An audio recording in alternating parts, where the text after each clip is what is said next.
Good morning and welcome to Rising. We have a great show for you today, especially because Robby is back in action. Feeling a lot better. It wasn't COVID. I know COVID's wanted a second date with me for a while now, but absolutely not.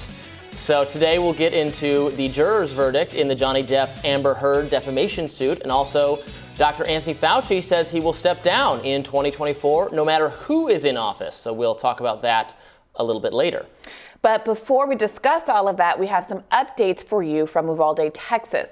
New information reveals that slain teacher Eva Morales spoke on the phone with her husband, Ruben Ruiz, an officer with the school district, during the 78-minute period when police were outside and the shooter remained with victims inside the joint classrooms. It is unclear what was said during this call and if Morales' husband notified police chief Pete Arredondo that his wife and potentially others were still alive and in need of life-saving attention. According to the New York Times, Officer Ruiz was prohibited by other officers from entering the building. The Morales phone call was among several new details about the case. Bree and Kim noted yesterday that what the police initially said about a Robb Elementary teacher leaving one of the doors to the school building propped open was false. We can confirm now, per the New York Times, that the door in question was closed but not locked as it should have been. Now, it's still unclear why the door was unlocked. We also know a little bit more about the shooter's connection to the school. According to a top teachers union official, Ramos' 66-year-old grandmother, Celia Martinez Gonzalez, used to work at Robb Elementary School. Before killing 19 children and 2 teachers, Ramos shot his grandmother in the face. We do know that she survived the attack. And video is currently circulating from a Uvalde resident who captured audio on Facebook Live of an apparent radio call of a child saying they'd been shot, but it's unclear by who. Before we listen to that video, it can be hard to watch, so be warned about that. And now let's take a look. Let me see. Are you in there? Oh my God! Where? A kid got shot? They shot a kid? Where is that? They said they shot a kid? Fuck, man.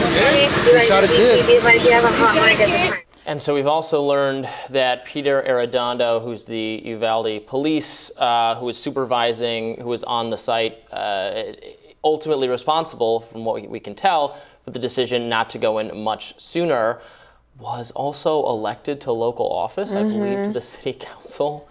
Just sworn in the last couple of days, right? Right. They skipped the ceremony for obvious reasons. It's like there is no bottom to this story. It just keeps getting more horrifying. It really does feel that way. Every day or so, it feels like someone puts out a new timeline or list of all of the ways that things could have gone better, different points of intervention that would have improved the situation, and it just keeps getting added to and added to.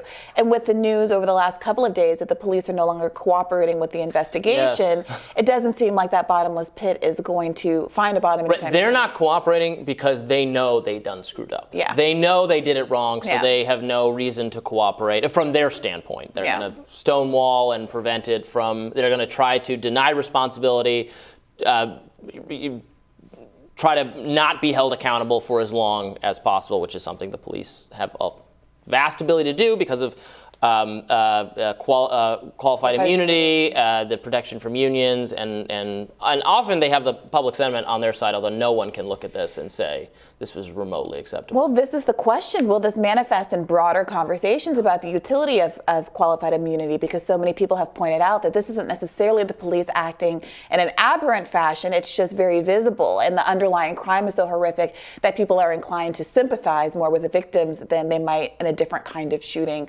a gang violence case or something of that nature. Right. Qualified immunity, for any of our viewers who don't know what that is, it's a general protection for the police that makes it very hard if you're wronged by a police officer.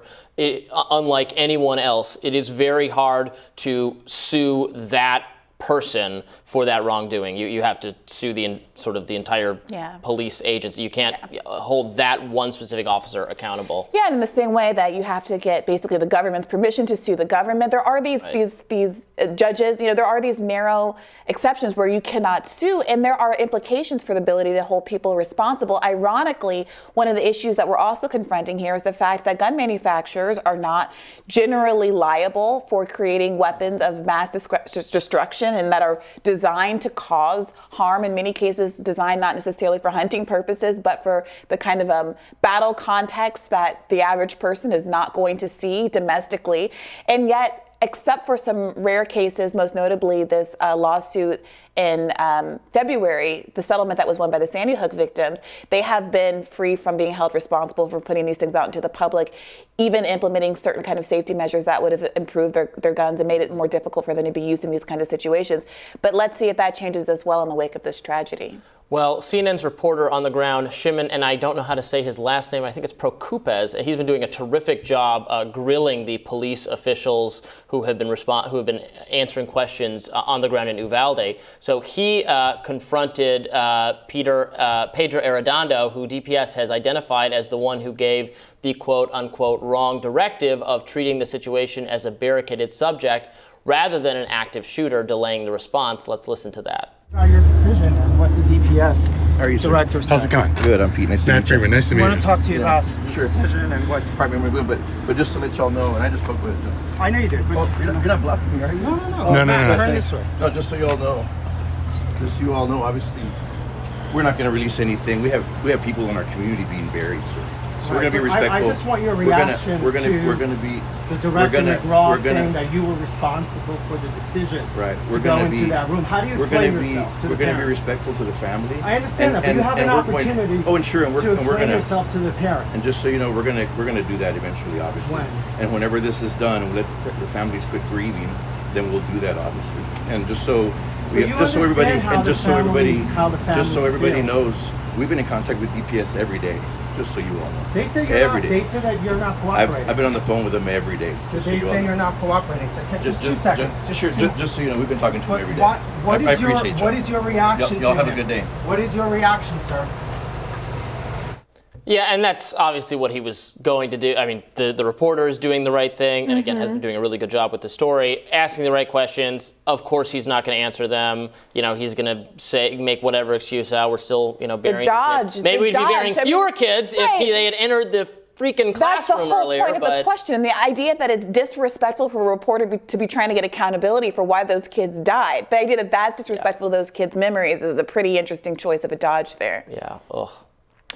Well, the Uvalde police response has brought up the call for defunding the police. Friend of the show, Eliami Olerin, writes in Teen Vogue, there has never been a clearer demonstration of police ineptitude, dishonesty, failure, and callous disregard for our lives than what unfolded in the Uvalde, Texas shooting at Robb Elementary School. Uvalde invests nearly 40% of its annual budget in the police department and has a local SWAT team for rapid response. Students and officers are trained in preparation for possible school shootings. Uvalde's school district even has its own police department. Yet a 4th grade class was massacred while at least 19 armed officers allowed the shooter to barricade himself in a classroom, then stood out in the hallway for at least 40 minutes while students hiding in adjoining classrooms called 911 repeatedly, at least 6 times, begging to please send help. Honestly, but in the headline there, she said a case for defunding the police and disarming teens. But who disarms the teens if you defund the police? Well, that's not just a glib question. For example, we've brought it up on the show several times that the Australian gun buyback program provided, made some guns illegal, ones that were frequently used in these kinds of events, and then offered cash for people to turn them in themselves. So that wasn't something that involved the state knocking at your door and demanding your guns be turned in. Moreover, I think the fundamental question is why are so many teens able to access guns? In some cases, not this one, teens have been underage. In some instances, they have been able to take guns that were owned by family members. I spoke to someone recently who suggested that we'd have a bigger conversation about guns that have have fingerprinting technology so that you cannot use another person's gun. Obviously, we've been having a conversation about raising the age of gun ownership and red flag laws and other things that would prevent them from getting in the hands of teens in the first place. But what certainly seems clear to a lot of people involved, I think you would agree about this, is that throwing more money at the police certainly doesn't seem to be the answer. Yeah, look, I'm on the libertarian rather than the conservative side of things, so I have no shortage of grievances with government employees and the state in general. I don't want to reward incompetence with more funding either. And I mean, with the police, it's a tough one, but right, I would love if more police and more funding on police was deterring crime, if they were out there on the streets and then people were getting into less trouble because there was a policeman on the block. Both deterring crime and not causing civil liberties violations for people who are not. But that doesn't seem to be happening. Mm-hmm. The ever expanding police budgets, I don't know what they're going to. Maybe they're going to the SWAT materials that are not actually being used in the situation where you need the SWAT team, a mass shooter school, but actually being used to bang down grandma's door in the middle of the night because there was some suspicion that she was smoking a little marijuana, something like that. Yeah. So yeah, you will not.